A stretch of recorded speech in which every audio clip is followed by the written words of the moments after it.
안녕하십니까. 스페셜 에두 민법 담당 이건호입니다. 33회 공인중개사 민법 기출문제 해설 강의를 시작하도록 하겠습니다. 41번 문제입니다.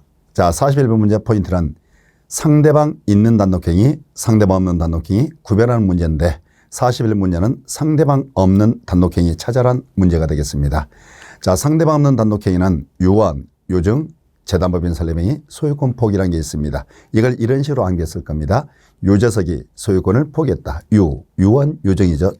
재단법인 설립행위, 소유권 포기가 상대방 없는 단독행위이기 때문에 4번 지금 보니까 요증이 나와 있죠. 그래서 4번이 정답이 되겠습니다.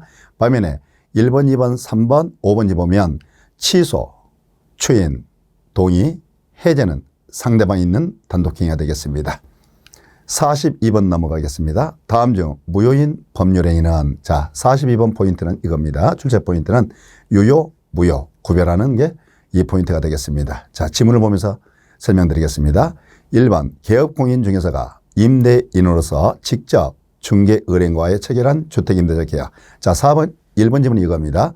우리가 공인중개사법 보면 개업공인중개사가 중개의뢰인과의 직접 거래 행위를 금지하는 규정이 있습니다. 자, 이 규정은 강행 규정이 아니라 단속 규정입니다. 따라서 단속 규정을 위반하면 사업상 효력은 유효인 겁니다. 그러면 이 주택임대차 계약은 유효가 되겠습니다. 2번 공인중개사 자격이 없는 자가 우연히 일회성으로 행한 중개 행위에 대한 적정한 수준의 수수료 약정 이렇게 되어 있죠. 그러면 2번 지문이 이거죠. 무자격자입니다. 자, 무자격자가 중개 행위를 했다는 거죠. 그러면 이건 원칙은 무효입니다. 그렇지만 무자격자가 중개 행위를 했다 할지라도 이게 업으로 하지 않는 경우라면 무효가 아니라는 게 우리 판례견입니다. 그러면 2번 지문의 키워드가 우연히 일회성으로 행한 이 말이 업으로 하지 않았다는 소리가 되겠죠. 그래서 이 경우는 무효가 아닙니다. 3번 지문입니다. 민사사건에서 변호사와 의뢰인 사이에 체결한 적정수순의 성공모수 약정입니다. 자, 변호사와 성공모수 약정을 했을 때 이게 유효, 무효 묻고 있는 거죠. 그랬더니 우리가 형사사건이 있습니다. 형사사건에 대해서 변호사와 성공모수 약정을 했다면 이는 반사법률로 무효가 되는 반면에 민사사건이라면 이건 반사법률이 아닙니다. 4번 지문입니다. 매도인이 실수로 상가지역을 그보다 가격이 비싼 상업지역에라 칭했고, 그러니까 매도인이 상가지역을 상업지역이라고 잘못 알렸다는 소리죠. 자, 부동산 거래 경험이 없는 매수인이 이를 믿고 실제 가격보다 2배 높은 가격으로 매입을 했다, 이런 뜻이 되겠습니다. 자, 이것은 착오 문제가 되겠습니다. 따라서 우리가 착오로 인한 의사표시 경우에는 취소할 수 있는 거죠. 그러면 우리가 일단은 유효입니다. 우리가 취소를 하면 일단 유효가 되는 거죠. 그래서 취소라면 처음부터 이렇게 무효가 되는 겁니다. 그래서 이것은 무효인 법률행위는 아니죠. 5번 보험계약자가 오로지 보험사고를 가정하여 보험금을 부정취득할 목적으로 선의 보험자와 체결한 생명보험계약. 자, 5번 지문은 이겁니다. 지금 보험금을 부정취득할 목적의 보험계약이었습니다. 그러면 이것은 우리 저인간념에 반하게 됩니다. 그래서 반사법에서 무효가 되어버립니다. 그러면 5번 지문을 보면 자, 보험사고를 가장하여 이 말 나와 있죠. 그럼 보험금 부정취득할 목적이었다는 겁니다. 그러면 이 생명보험계약은 반사법에서 무효가 되는 거죠. 그래서 5번이 정답이 되겠네요. 43번입니다. 통정허위표시 문제입니다. 이 출제 포인트는 통정허위표시에 관한 문제가 출제가 됐네요. 1번 보겠습니다. 자, 통정허위표시는 표의자가 의식적으로 진위와 다른 표시를 한다는 것을 상대방이 알았다면 성립한다 이렇게 되어 있습니다. 여러분, 통정허위표시는 이렇게 정의하죠. 상대방과 합의해서 하는 비진위 표시입니다. 그래서 따라서 통정허위표시가 성립하려면 상대방과의 합의가 필요한 겁니다. 그러면 1번 지문에 보면 이 표현 나올 거예요. 자, 표의자가 의식적으로 진위와 다른 표시를 한다는 것을, 자, 진위와 다른 표시를 했죠. 알고 한 거죠. 이걸 비진위 표시라는 겁니다. 그러면 우리가 비진위 표시는 원칙은 유효가 되는데 상대방이 알았거나 알 수 있는 경우라면 무효가 되는 것이죠. 그럼 이때 이 비진위 표시를 표의자가 단독으로 하는 것이 아니라 상대방과 합의해서 했을 때 통정허위 표시가 성립하는 거죠. 그래서 상대방이 비진한 사실을 알았다는 사실만 가지고는 통정허위 표시가 성립할 수 없고 상대방이 뭐가 필요하다? 합의가 필요하더라. 자, 3번입니다. 가장행위는 무효이면, 가장행위가 무효이면 당연히 은닉행위도 무효이다. 여러분, 가장행위는 무효일지라도 이 은닉행위 요건을 갖췄다면 은닉행위로서는 유효가 되는 겁니다. 그래서 우리가 여러분들이 공부를 이렇게 했죠. 자, 지금 토지를 증여하는데 증여서를 면탈하려고 매매를 가장한 경우가 있었죠. 그러면 이 매매는 가장행위로서 무효가 되지만 이 증여라는 은닉행위는 유효라고 배웠을 겁니다. 그래서 틀렸죠. 3번 대리인이 본인 몰래 대리권의 범위 안에서 상대방과 통정 허위 표시를 한 경우 본인은 선의 제3자로서 그 유효를 주장할 수 있다. 여러분 우리가 대리관계에서 본인은요. 대리인과 본인은 같은 사람 오는 겁니다. 따라서 본인은 허위 표시 말하는 제3자에 해당하지 않습니다. 그래서 본인은 선의 제3자도 유효임을 주장할 수가 없습니다. 4번 질문입니다.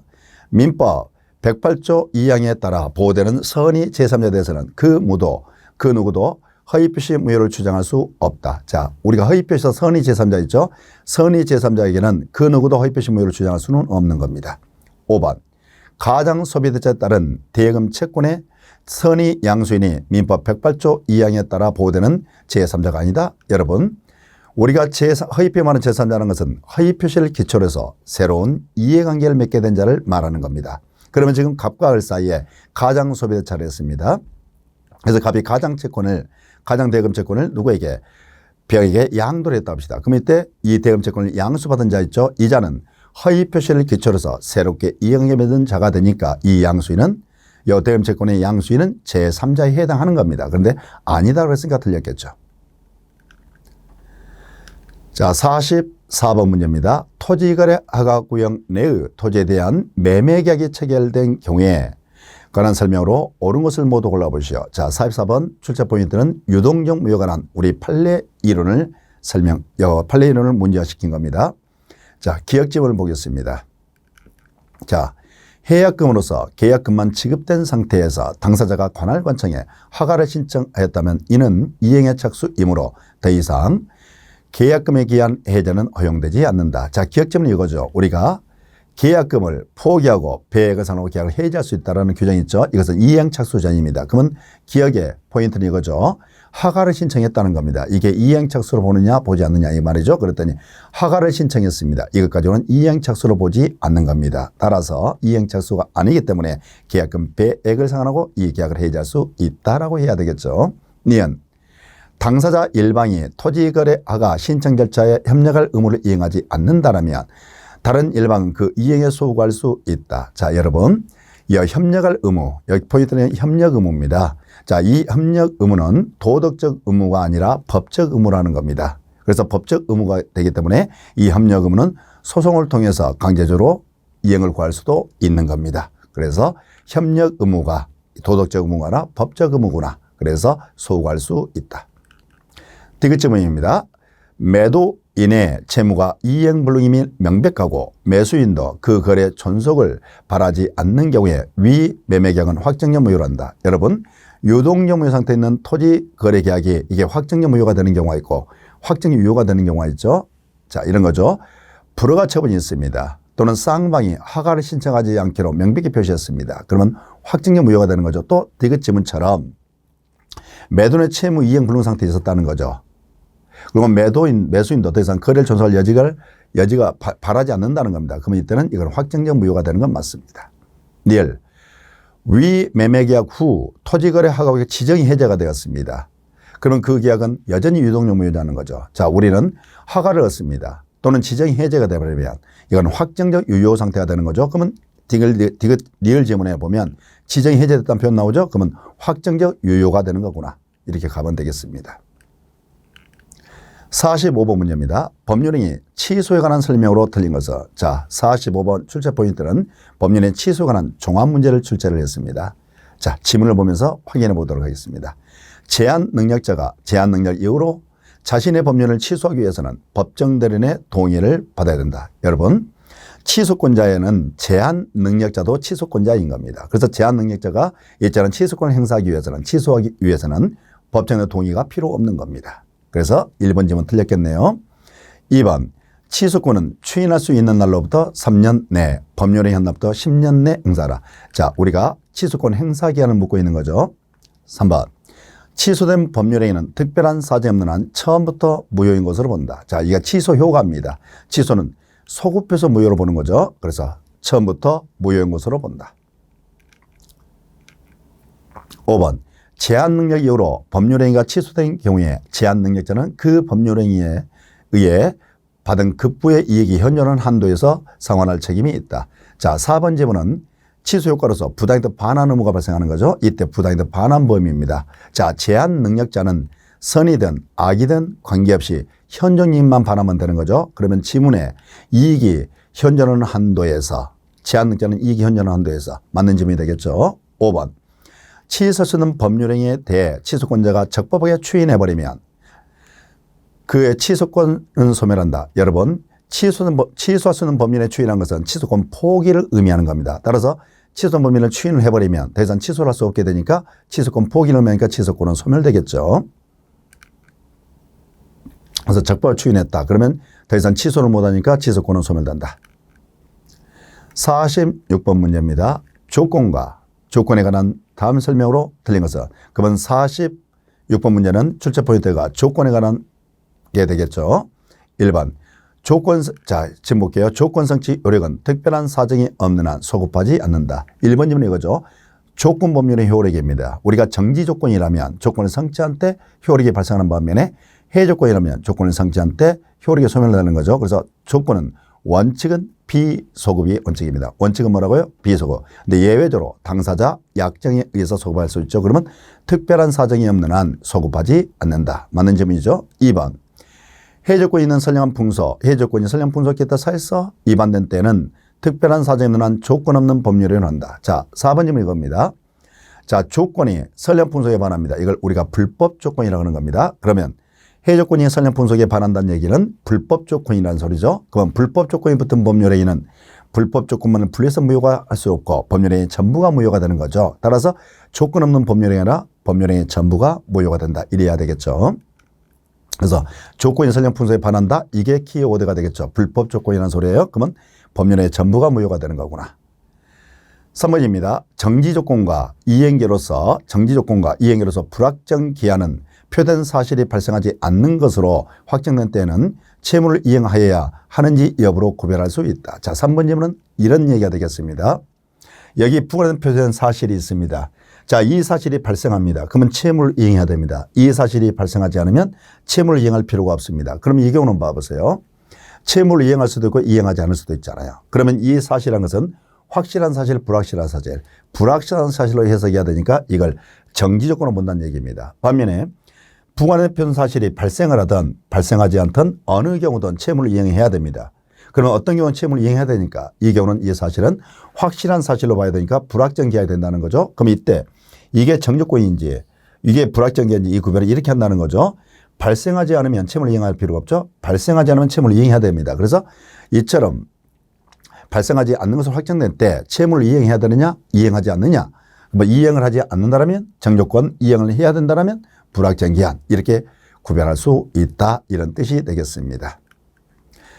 4번 질문. 이행지체의 경우에 채권자는 상당 기간을 정한 채고와 함께 그 기간 내에 이행이 없을 것을 정조건으로 하여 계약을 해지할 수 있다. 자, 4번 질문 이겁니다. 우리 민법 544조 이행지체죠.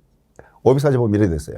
채권자는 상당 기간을 정한 채고와 함께 기간 내에 이행하지 아니한 때는 그 계약을 해지할 수 있다. 자, 먼저 채고를 한다는 거죠. 채고고 이행하지 않으면 요 계약의 해제권이 이렇게 발생한다는 얘기입니다.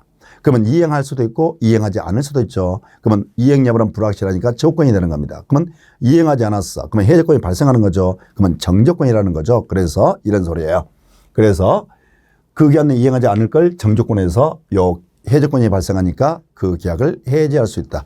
544조 이 법조문을 이런 식으로 해놨네요. 자, 5번입니다.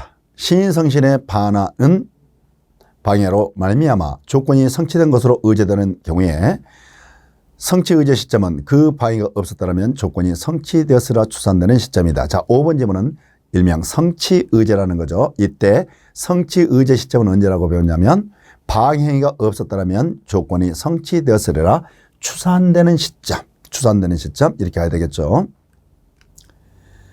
47번 문제를 보도록 하겠습니다.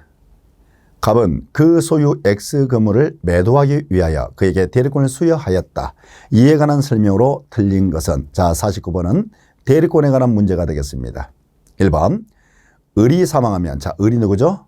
대리인입니다. 대리인이 사망하면 특별한 사정인 한 이 대리인의 상속인에게 그 대리권이 승계된다. 자, 1번 질문은 이런 거죠. 우리가 대리권 소멸 사유가 있습니다. 본인의 사망, 대리인의 사망, 대리인의 파산, 대리인의 성년 후견이 계십니다. 따라서 지금 이 지문에 대리인이 사망해버립니다. 그러면 대리권은 소멸되는 것이지 상속인에게 승계되는 게 아니겠죠. 2번. 대리인은 대리인은 이 말이죠. 특별한 사정이 없는 한 X금의 매매계약에서 약정한 중도금이나 잔금을 수령할 수 있다. 자, 2번 질문 이겁니다. 자, 요 대리인은 매매 체결 권한을 가지고 있죠. 이 매매 체결 권한을 가진 대리인은 대금 수령 권한이 있기 때문에 중도금이나 잔대금을 수령할 수 있다. 이렇게 정리가 되겠습니다. 3번 질문입니다. 갑의 수권행위는 본인의 수권행위라는 소리죠. 우리가 수권행위는 특별한 방식이라는 게 없습니다. 그래서 특별한 방식이 없기 때문에 명시적으로 할 수도 있고 묵시적으로도 할 수가 있습니다. 그래서 이 수권행위는 묵시적인 의사표시에 의해서도 할 수 있다. 4번 질문입니다. 자, 대리인이죠. 대리행위를 하기 전에 본인이 그 수권행위를 철회해버립니다. 자, 여러분, 임의될 것만한 소멸사유가 있습니다. 임의될 것만한 소멸사유. 자, 본인이 수권행위를 철회하게 되면 임의대리권은 소멸되죠. 그래서 의뢰대리권은 소멸한다. 이렇게 정리하시면 되겠죠. 5번. 을은 갑의 허락이 있으면 갑을 대려하여 자신을 X금의 매수인으로서 하는 계약을 체결할 수 있다. 자, 5번 질문은 이겁니다. 우리 민법 124절 보면 자기계약 상방대리는 원칙적으로 금지하고 있습니다. 근데 예외적으로 본인의 허락이 있습니다. 또는 다툼이 없는 채무 이행관계라면 자기계약이나 쌍방대리를 할 수 있다는 거죠. 그러면 지금 5번 질문 이거죠. 을인, 대리는 본인의 허락이 있다면 본인을 대려서 자신과 X건물의 매수인으로서 하여 계약을 체결할 수 있다. 자기계약할 수 있다. 이런 뜻이 되겠습니다. 48번 보겠습니다. 민법상 대리에 관한 설명으로 옳은 것은 자, 48번 문제는 대리의 선명관계와 복대리의 종합 문제가 되겠습니다. 1번 임의대리인이 수인인 경우 자, 임의대리인 수인인 경우 이 말은 뭐예요? 대리인이 여러 사람이다 이 말이죠. 그러면 우리 민법 119조를 보면 대리인이 여러 명일 때 각자가 본인을 대는 각자 대리가 원칙인데 이 지문에는 공동으로 그랬으니까 틀린 점이 되겠죠. 2번 대리인이 하자로 인한 취소권은 원칙적으로 대리인이 기소한다. 여러분 2번 이겁니다. 우리 민법 116조 1을 보면 대리인의 하자는 대리인을 기준으로 판단하지만 그 하자 효과는 본인한테 기소하는 겁니다. 그래서 취소권은 본인에게 기소하는 것이지 대리인에게 기소하는 게 아니겠죠. 그래서 틀린 점이 되겠습니다. 3번 대리인을 통한 부동산 거래에서 상대방 앞으로 소유권 이전 등기가 맞춰진 경우에 대리권 유무에 대한 증명 책임은 대리인의 유효를 주장하는 상대방이 있다. 자, 3번은 이런 소리입니다. 지금 대리에 의한 매매계약으로 대리한 매매계약 원인으로 소유 이전 등기가 행해졌습니다. 그럼 우리는 등기 추정력에 따라서 대리권 존재가 추정돼 버리는 겁니다. 그래서 상대방이 대리권 존재하는 사실을 증명할 책임이 없습니다. 다시 한번요. 이처럼 대리에 의한 매매계약을 원인으로서 소유 이전 등기가 이루어졌다면 등기 추정에 따라서 대리권 존재가 추정이 되는 겁니다. 그러면 추정받는 자는 입증 책임이라는 게 없는 거죠. 그래서 상대방 스스로와 대리권 존재하는 사실을 증명할 책임이 없습니다. 근데 상대방한테 입증 책임이 있다 그러니까 틀린 점이 됐겠죠. 4번 질문입니다. 복대리인은 대리인이 자신의 이름을 선임한 대리인이다. 여러분, 복대리인은 본인의 대리인인지 대리인의 대리인이 아닙니다. 그래서 틀린 점이 되겠죠. 5번. 법정 대리인은 특별한 사정이 없는 한 그의 책임으로 복대리인을 선임할 수 있다. 여러분, 본인과 법정 대리인은 신뢰관계가 없습니다. 따라서 이 법정 대리인은 자기 책임 속에서 언제나 복대리인을 선임할 수가 있습니다. 49번입니다. 49번 문제는 권한 없는 표현들에 관한 설명으로 오는 것은 자, 이 출제 포인트는 권한 없는 표현들에 관한 문제가 되겠습니다. 자, 1번 질문. 기본 대리권이 처음부터 존재하지 않는 경우에도 표현대리가 성립할 수 있다. 여러분, 권한 없는 표현대리가 성립하려면 성립요건 3가지. 첫째, 기본 대리권이 있을까? 두 번째, 권한 없는 대리 행위가 있을까? 세 번째, 상대방에게 정당한 이유가 있을까? 따라서 기본 대리권이 처음부터 존재하지 않는다라면 요건 자체를 갖추지 못하니까 표현대 자체가 성립할 여지가 없습니다. 2번, 복인권 없는 대리인 선임한 복대리인의 권한은 기본 대리권이 될 수 없다? 여러분, 복대리인의 권한이 기본 대리권이 있느냐 없냐 이 말이죠. 자, 우리가 기본 대리권에는 복대리인의 권한, 사자의 권한도 기본 대리권이 될 수가 있는 겁니다. 근데 복대리인의 권한은 기본 대리권이 될 수 없다니까 틀렸겠죠. 3번. 대리행위가 강행규정에 위반하여 무효인 경우에도 표현대로 성립할 수 있다. 여러분, 표현대라는 것은 성립 전제가 이겁니다. 이게 무권대리지만 본인에게 책임을 지우자는 얘기죠. 그래서 표현대로가 성립하기 위해서는 대리행위만큼은 적법 유효하게 성립할 전제로 이루어지는 겁니다. 따라서 이 지문처럼 대리행위가 강행규정에 위반해서 무효라면, 대리행위가 무효인 경우라면 표현대로 자체가 성립할 여지가 없는 겁니다. 4번. 법정 대리권을 기본 대리권으로 하는 표현대로가 성립할 수 없다. 여러분, 일상가사 대리권도 기본 대리권이 될 수가 있는 거죠. 그러면 이때 일상가사 대리권은 법정 대리권의 일종이 되는 겁니다. 따라서 이 법정 대리권도 기본 대리권이 될 수가 있습니다. 5번. 상대방이 대리인에게 대리권이 있다고 믿을 만한 정당한 이유가 있는지 여부는 대리인 당시를 기준으로 판단한다. 자, 5번이 뭐죠? 우리가 권한 없는 표현을 성립하려면 상대방의 정당한 이유가 있어야 됩니다. 이때 정당한 이유가 있는지 없는지 판단 시기 언제냐 이 말이죠. 판단 시기는 대리행위 시를 기준으로 판단하는 겁니다. 따라서 대리행위 시 기준으로 판단하고 이유 사정은 고려하지 않겠죠. 그러면 지문에 대리행위 당시를 맞는 점이 되겠죠. 50번 문제입니다. 대리권 없는 갑은, 자, 대리권 없는 갑은, 그럼 갑이 무권대리라는 소리입니다. 을소유 X부동산을 을을 대리하여 병과 매매처를 했다. 그러면 을이 본인이고 병이 상대방이고 이 매매계약이 무권대리행위가 되겠습니다. 자, 상대방은, 병은 갑의 무권대리라는 사실에 대하여 선이 무엇이었다. 그러면 상대방은 선이었다는 소리죠. 이에 관한 설명으로 틀린 것은, 자, 50번 출제 포인트는 계약의 무권대리 문제가 되겠습니다. 지문을 보면서 확인해 보겠습니다. 병이, 상대방이 을에 대하여 상당 기한을 정하여 추인 여부 최고했잖아요. 자, 상대방은 본인에게 최고할 수 있죠. 최고했는데 그 기한에 확답을 바라지 않으면 추인한 거 본다는 거나 추인 거절로 본다라고 해야 됩니다. 지금 상대방 입장은 본인은 최고했더니 본인이 기한에 확답을 바라지 않으면 추인 거절로 본다라고 해야 되겠죠. 그러면 이 지문은 최고가 나왔죠. 확답을 바라지 않았다. 그러면 추인이라 추인 거절로 본다. 이렇게 파악하면 되겠죠. 2번. 을이 본인이 무권대리인에게 추인했다는 겁니다. 그러면 상대방은 본인의 무권대리한 추인이 있었음을 주장할 수 있다. 자, 지금 이런 거죠. 본인이 무권대 추인했을 때 상대방은 본인이 추인했다는 사실을 주장할 수 있다 이 말이겠죠. 3번. 을이 갑에게 매매를 추인했다면, 제가 이거죠. 본인이 무권대리인에게 지금 추인했다는 소리입니다. 그 사실을 알지 못하고 있는 병, 상대방은 매매가 처리할 수 있다. 이런 소리입니다. 지금 본인이 무권대 추인했죠. 이 사실 상대방 안 경우가 있고 모르는 경우가 있습니다. 그러면 상대방이 지금 추인 사실을 모르고 있다면 본인은 이 모르는 상대방에게 추인효과를 주장할 수는 없습니다. 추인효과를 주장을 못하니까 이때가 상대방의 선이라면 이 선인 상대방은 뭐 할 수 있다? 처리할 수 있다. 이런 소리가 되겠습니다. 50번입니다. 4번이죠. 을이 병에 대하여 추인하면, 자, 을이 누구죠? 본인이 상대방한테 추인했다는 겁니다. 그러면 특별한 사정이 없는 한 추인은 매매의 체결 시에 소급하여 그 효력이 생긴다.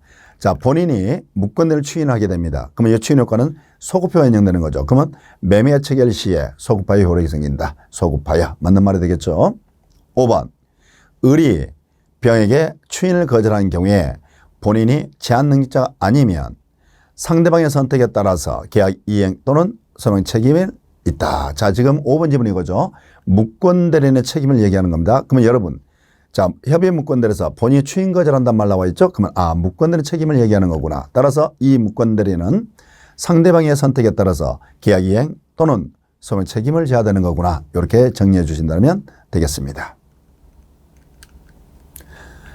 잠시 쉬었다가 계속 설명드리도록 하겠습니다.